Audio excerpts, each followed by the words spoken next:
நம்ம சேனல்ல வந்து நிறைய பேர் வந்து ஸ்கொயர் டைப்ல வந்து இட்லி பாத்திரம் கேட்குறீங்க இல்லையா? ரெடியூஸ் இருக்கக்கூடிய ரேவதி ஸ்டோர்ல இந்த மாதிரி ஸ்கொயர் டைப்ல இட்லி பாத்திரம் வந்து அவைலபிளா இருக்கு. இதோட பிரைஸ் வந்து உங்களுக்கு 1200 ரேஞ்சில் கொடுக்குறாங்க. உங்களுக்கு இட்லி பாத்திரம் ப்ளஸ் வந்து உங்களுக்கு ஸ்டீமரோட சேர்த்து வாங்கணும் அப்படின்னு நினச்சிங்கன்னா இந்த மாதிரி நீங்கள் வாங்கிக்கோங்க. 3 பிளேட் வந்து உங்களுக்கு கொடுத்துருக்காங்க.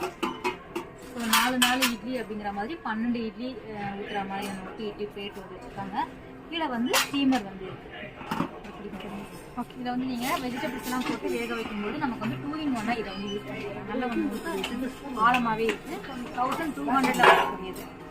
ரொம்ப ஸ்கொயர் டைப்பில் இட்லி பாத்திரம் பார்த்தோம். இது வந்து உங்களுக்கு ரவுண்ட் ஷேப்பில் ஸ்லீப்பர் மட்டும் வாங்குறீங்க, நல்லா வந்து உங்களுக்கு அதிகமான குவான்டிட்டி வச்சு வேக வைக்கணும் அப்படின்னு நினச்சிங்கன்னா இந்த மாதிரி நீங்கள் ஸ்டீமர் வாங்கிக்கலாம். இது வந்து 1100 ருபீஸ்லேயே வந்து உங்களுக்கு அவைலபிளாக இருக்குது. ஸோ நல்லா கார்ன்லாம் போட்டு வேக வைக்கிறதுக்கு நமக்கு ரொம்ப ஈஸியாக இருக்கும். இந்த மாதிரி கொடுக்குறாங்க.